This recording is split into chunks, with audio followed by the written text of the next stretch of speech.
गोटे 15 वर्षर नाबालिका बोले भारत इतिहास रे कोठी नथि किसी घंटा भितर 2 थर गणबलात्कार शिकार हम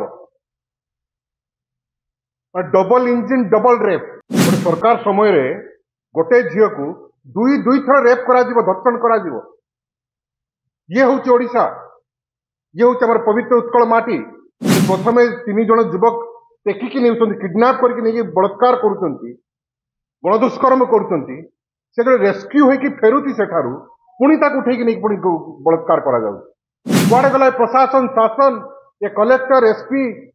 ए शिशु सुरक्षा अधिकारी एम गले कड़े सब double Malkangiri double engine double rape double engine double FIR. सम्मान्य इलेक्ट्रोनिक मीडिया और प्रिंट मीडिया बंधुगण, भारतीय जनता पार्टी सरकार ओडिशा को आसिला परे प्रकृत रे ओडिशा सहित कौन हो ओडिशा राज्य सहित बोधे कहार नजर लगी जाए जो ओडिशा बिजु जनता दल समय रे नारी सुरक्षा को नहीं एक मॉडल तैयारी करथिला जीरो टॉलरेंस बा शून्य सहनशीलता नीति एवं परवर्ती समय रे नारी सशक्तिकरण को नहीं भारत वर्ष रे एक उदाहरण सृष्टि कर किपरि भाव रे नारी समाज को राज्यर अग्रणी भूमिका दे हब किंतु वर्तमान खाली ओडिशा रे नुह भारत वर्ष रे जेकोसी खबर कागज आपण उल्टेबे ओडिशार कथा एवं व्यथा ओडिशा रे नारी सहित छात्री सहित नाबालिका सहित दुष्कर्म है गणदुष्कर्म है छात्री को निर्यातना दिगला आत्मदाह कले किए फाँसी खुंटर झुलीगला किए फाँसी झुली पड़ा किए विष खाइला ये खाली ओडिशा रे जहाँ चली ओडिशा को भारत वर्ष रे संपूर्ण भाव निंदित कर सारा तो ओडिया लोक राज्य बाहर ओडिया भाई बा ओडिया भौणी मुंड टेकी चली पारु नाहंती कारण समस्त मनरे से गोटे प्रश्न यह किपरि घटुचे राज्य रे। भारतीय जनता पार्टी सरकार बारंबार घोषणा करुचंती आह्वान दौरान विकसित ओडिशा गठन करिब समृद्ध ओडिशा गठन करिब पूर्वोदयर मुखशाला हम ओडिशा ये क्या नहीं मुखशाला करेंगे जो राज्य रे कि अर्धाधिक जनसंख्या महिला नारी माँ भौणी माने छात्री माने असुरक्षित सुरक्षा उपर प्रश्नवाची सृष्टि है से माने एभली परिस्थिति रे कौन विकसित ओडिशा गठन करेंगे आम सब जे जन्मदात्री मनुष्य समाज जन्मदात्री होती नारी जो राज्य में नारी सुरक्षित नहांती ओडिशा तो एभली एक परिस्थिति देखागला माँ माने झील मान बाहर पठाइबा तो दूर कथा जन्म कला बेले गोटे कन्या रत्न को जन्म कला बेले 100 थर चिंता करेंगे यार भविष्य कौन ओडिशा को एभली एक दुस्थिति भीतर को टाणी आनी भारतीय जनता पार्टी सरकार। आपण मान निश्चित भाव में अवगत थे दीर्घ प्राय 13 मासर कार्यकाल मालकानगिरी जिल्ला रे जो घटना घटी ये समस्त हृदय को पुणी थे दहल दी गोटे 15 वर्षर नाबालिका बोले भारत इतिहास रे कोठी नथि किसी घंटा भितर 2 थर गणबलात्कार शिकार हम डबल इंजिन डबल रेप गोटे सरकार समय रे गोटे झील को दुई थर रेप करा धर्षण करा ये हूँ ओडिशा ये हूँ आम पवित्र उत्कल माटी पवित्र ओडिशा गोटे अनुसूचित जातिर झील को प्रथमे 3 जन युवक टेकिकी नहीं किडनाप करके बलात्कार कर गणदुष्कर्म कर रेस्क्यू होगी फेरुती सेठारू पुणी उठे बलात्कार करा कड़े गला प्रशासन शासन ए कलेक्टर एसपी ए शिशु सुरक्षा अधिकारी एमाने गले कुआडे सब याकू कदापि बरदास्त करा जीव नाही। ये दक्षिण ओडिशा रे गोटिए पर गोटिए घटना आपण मानक कही रखा चाहे जे आज सकाळु 4टा बेले नवरंगपुर जिल्लार रायगढ़ ब्लॉक नर्सिंग छात्री आसिक एम्स पहुंची जीवन मृत्यु सहित संग्राम कर डॉक्टर कहते किसी कही हबना जीवन संकटापन्न। प्रथमे ताको जयपुर शहर मध्य बीच बाजार रे एसल्ट करा जाउछ मारिकी ता मुह पटई दिया जाउछ। से जेतले पुलिस स्टेशन में कंप्लेन करूची एक्यूज को अणा जाई थाना रे किछि घंटा बसी छाड़ी दिया गला। जेतले झियो ता घर को जाईची एक्यूज से गां रे जाईची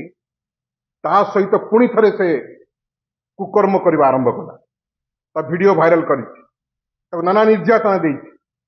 शेष झील निजर इज्जत बचाई सम्मान बचाई जब से जानिला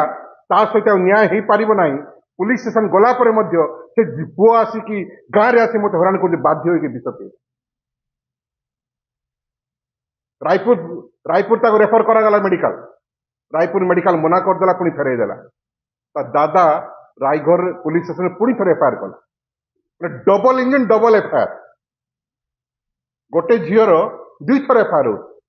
double Malkangiri double engine double rape double engine double FIR तथापि झील को न्याय मिल पारा नहीं। वर्तमान रेफर कला पर आसिक निज मृत्यु सहित संग्राम कर ये हूँ ओडिशा जी कि सारा राज्य रे आज ओडिशार ना भू लुंठित होती माटी रे मिसी जाई। तत्संगे संगे मालकानगिरी जिले में शिशु सुधार गृह जहाँ शक्ति केन्द्र बोली आम कहूँ गोटे पीड़िता 9 तारीख दिन ता माँ को फोन करुच्ची मते शिशु सुधार गृह रे निर्यातना दि जाऊ मुझा ना कहबी ना। ता माँ पहुंचवा पूर्व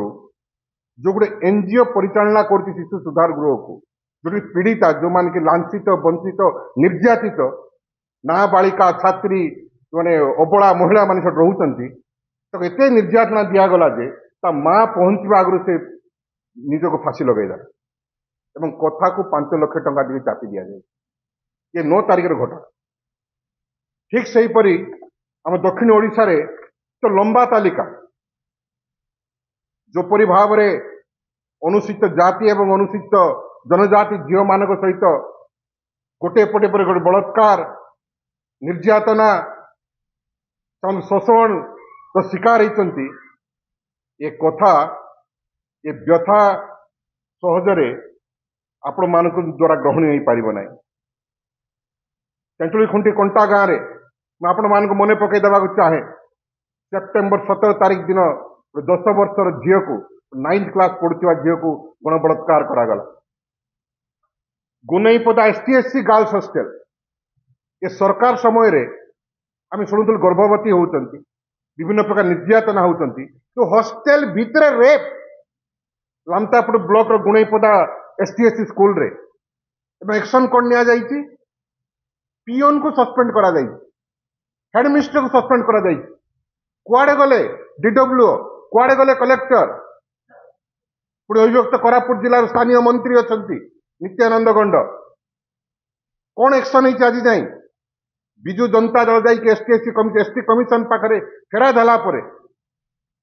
ST कमिशन रिपोर्ट मागिला पर मध्य एक्शन हला नाही। बंधुगां कोरापुट 6 वर्षर झील को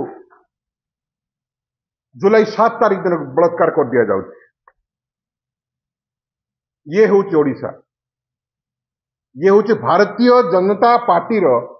विकसित समृद्धशाली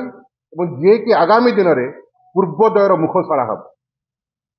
ढीके सरकार को आपण जो देखिए एम मंत्री मुख्यमंत्री जो माने कि शासन मंगुआल होती मुहरे चिंता मध्य टिके ना किपरि भाव में ओडिशार महिला मान को सुरक्षित करा। एणुकरी बंधुगण सांबादिक बंधु माने आम निष्पत्ति नहीं बिजु जनता दल शेष पर्यंत लड़ाई कर जितेबले पर्यंत कि ओडिशार प्रत्येक महिला प्रत्येक नारी प्रत्येक छात्री प्रत्येक नाबालिका सुरक्षित रहिबे नाही। आसंता काली विजु जनता दल राज्य स्तरीय फैक्ट फाइंडिंग कमिटी अनुसंधानकारी दल गस्त करियो मालकानगिरी जो अनुसूचित जातिर झील जहाँ कि 2 थर डबल इंजिन डबल रेप कर सरकार ताकू जाके डीएचएस रे पचार बुझब कौन होता ता संगे किपर भाव में एक अघटन घटला जहाँकि भारत वर्ष इतिहास रे कौटे ही नहीं। तत्संगे संगे पर दिन विजु जनता दल अभिव्यक्त कोरापुट जिलार समस्त तुंग नेतृवृंद को नहीं डीआईजी ऑफिस सामने धर्मघट कर सरकार को जवाब मागिब जे कहीं अभिव्यक्त कोरापुट जिला गोटे पवित्र स्थान में शांतिप्रिय स्थान में एभली भाव में महिला छात्री और नाबालिग सहित अन्याय और अत्याचार करा जाउ यार जवाब सरकार को रखा पड़ो। पर दिन आम डीआईजी ऑफिस सम्मुख में धर्मघट रे विजु जनता दल समस्त राजनीतिक नेतृवृंद सहित विजु जनता दल आरंभ कर। समस्त धन्यवाद। नमस्कार।